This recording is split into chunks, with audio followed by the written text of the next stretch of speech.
I'm sure a lot of us have our own personal experiences or events that happen in our life, bringing us to this point in our life that we go out in the woods and look for Bigfoot.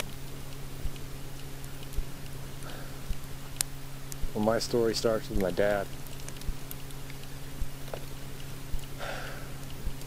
My dad's a true believer that Bigfoot's real. When me and my siblings were growing up, before my dad would ever take us out camping, he'd go rent two B-rated movies. One was Grizzly, and the other one was Legend of Boggy Creek. I think he tried to scare the crap out of us every time before going camping. We hated it, but we loved it all at the same time. And to this day, I still watch Legend of Boggy Creek every time before I go out camping.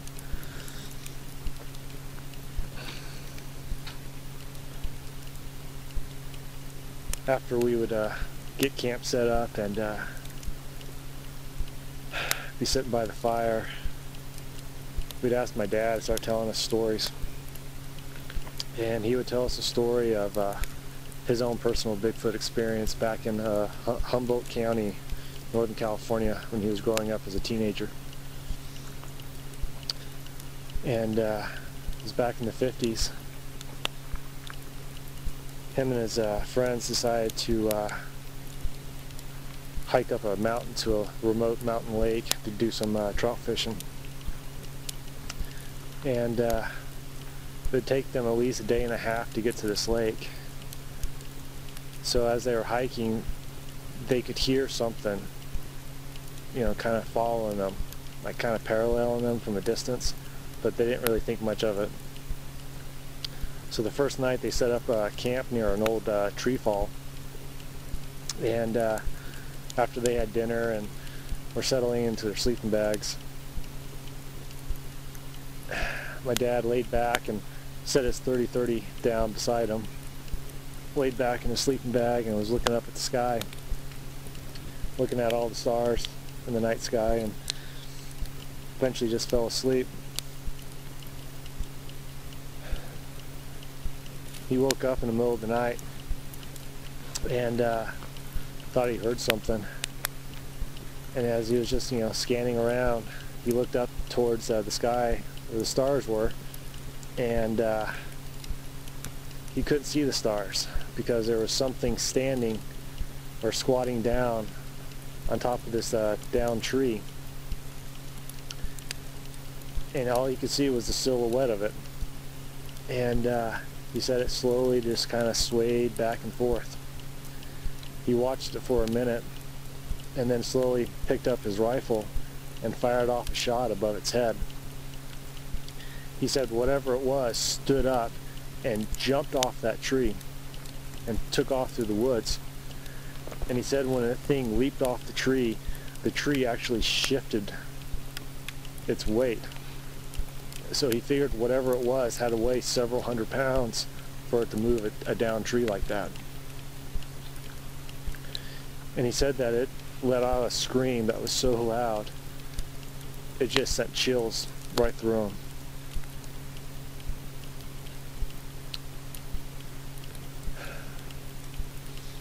They eventually, the next day, decided to cancel their camping trip, or their fishing trip, and head home. And as they were hiking down the mountain, they could hear something paralleling them again, all the way down the mountain, snapping limbs and making all kinds of racket. And he was convinced that he saw a Bigfoot that day.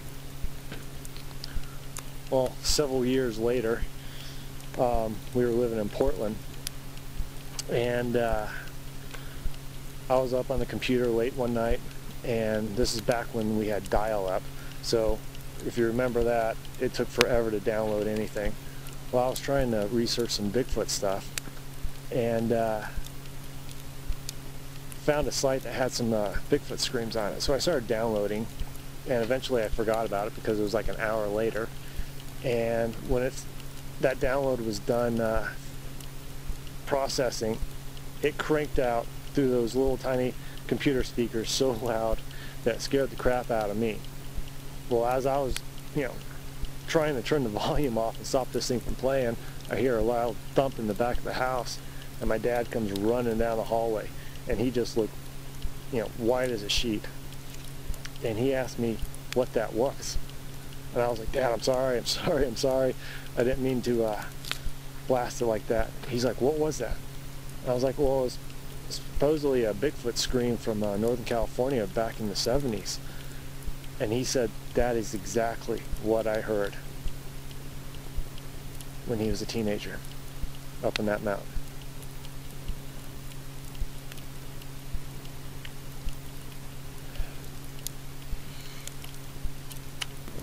So, I mean, I grew up hearing these stories, and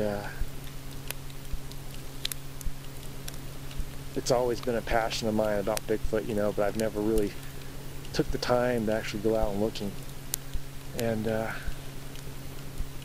now I'm 40 years old and I'm out tromping through the woods looking for Bigfoot. So I want to say a special thanks to my dad for getting me hooked on this subject matter and scaring the crap out of me as a kid. Everything I do is because of him. I love you, Dad. I'll see you soon. And hopefully I'll bring the evidence home one day.